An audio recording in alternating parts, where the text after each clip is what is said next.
All right, next fight, Paddy Pimblett versus Bobby Green. God damn it. It was one of those, a couple of things that, as they were in the cage, you looked and you went, God damn, Paddy's a lot bigger than Bobby Green.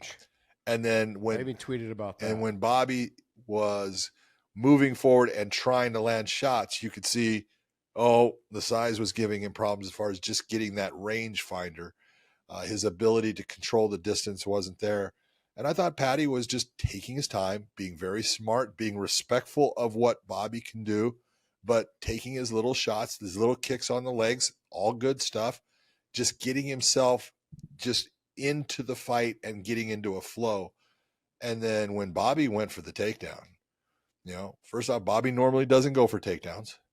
He goes for the takedown, and he can wrestle. We've seen Bobby wrestle before, but he's not a good submission guy. And the one thing that we talked about on the show is, look, if Paddy's going to win this fight, he's going to win it on the ground. And as soon as it hit the ground, I went, that's not a good thing for Bobby. And look where his head's at. And I kept on saying, you need to step around. You need to come around. You can't sit there. In that, he didn't do that. He sat there. And eventually, Paddy locked it up tighter, right? And, Bobby goes out, and then he gets his arm popped on top of it. He was out. You could see when he went out, it was a little bit of a slow stoppage on him. The referee didn't notice exactly when he went out. Sometimes, and then what'll happen with that is, I know Lucas, he's a very nice person. Lucas is an international referee, comes from Poland. But he started looking so closely at Bobby in that triangle. He's looking at what we call the micro. He starts looking at a face. And when the face doesn't change expression, you're not seeing the entire body. You can see through when you're watching it on TV, you can see the body, and you see the body go limp. Mm-hmm. You see the body relax, and it's telling you he's out.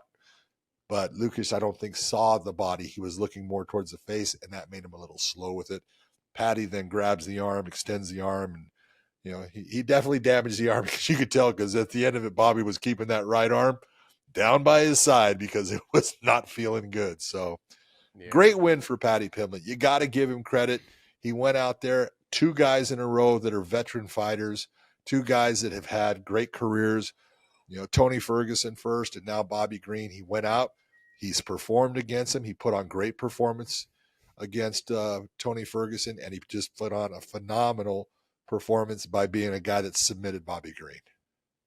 I thought this was the best he looked. He looked the most relaxed out of all of his performances tonight. Yeah. He looked composed. Bobby looked a lot smaller. That's 1. 2, Bobby looked a lot slower than him. Yeah. Well, I don't know, slower. It just looked like he couldn't.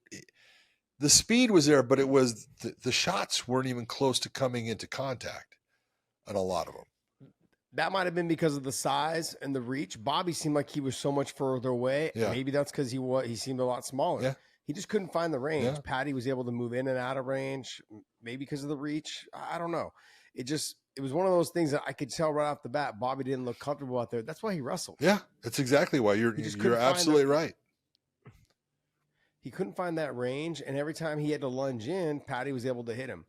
And I think he was like, man, what the hell is going on with me, man? Like, I'm normally the guy putting the shots on this dude. So, I mean, it was kind of a shocking fight for me, honestly. I was thinking that I was expecting Bobby to pressure him a little bit more and make Paddy fight very uncomfortable. Paddy looked so composed. Yeah. He's like, yeah, I'm not worried. Like, nothing you're going to do. And when he shot when Bobby shot the double leg, he went right to the arm and guillotine, went from that to throwing the other arm down and then throwing the leg over the shoulder and getting right to the triangle. It was so quick in transition. The ref was really late to the stoppage. Now I agree John, it was probably a good 7-8 seconds where he was asleep already. I mean, it was a while. I'm not going to say it was 7 or 8, but it was a good 4. And that's a long time. It's a long time. I'm not saying that it's not Lucas's best performance. He was slow in it. I know why he was slow. You don't ever want to be slow. If you're going to sit there and say, well, is that what I'm going to hang my hat on? No, definitely not. But we're human. And what'll happen is, like I said, you start to focus in on one thing, and that one thing doesn't change.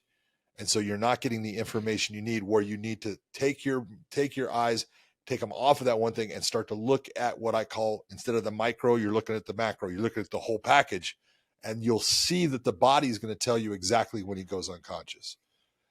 But when you're not looking at the body and you're just looking at the face, you can have it where you don't see it.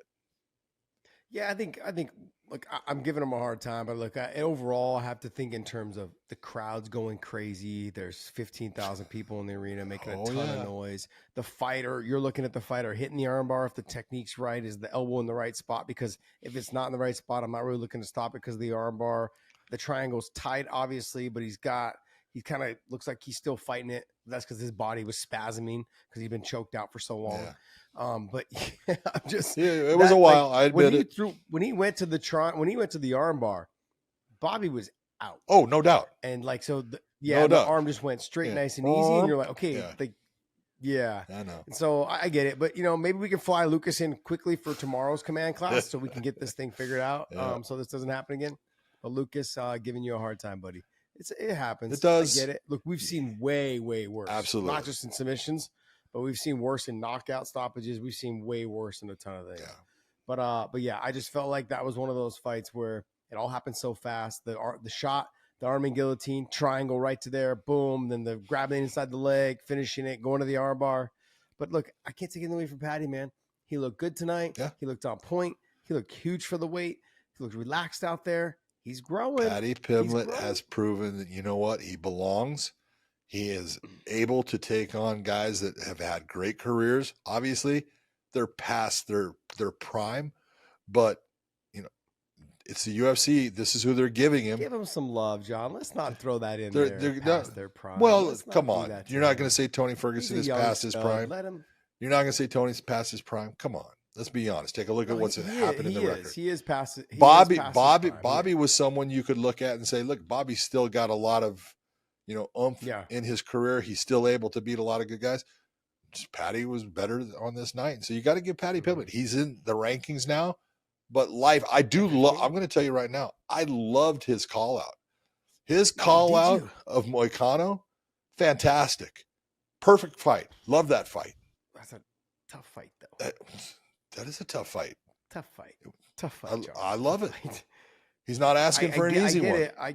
Yeah. And can you imagine that there is no easy ones in the lightweight division? There's no easy ones in the lightweight division. Can you imagine the banter back and forth between Paddy Pimblett and fucking Renato Moicano? Come on. Yeah. Two guys I'll never be able to understand because their accents are so fucked up. I love Moicano. I just dude, he is fantastic. He is so fun to listen to. Yeah. But John, half the time I have to like put it on closed caption so I can understand what you got to hit the translate button. Yeah, I do. And the same thing with Paddy too. There's some things I'm like, what did he just say? Oh, dude. But look, he's a scouser. I do enjoy it. Yeah. I do enjoy it. He's a scouser. He's a scouser.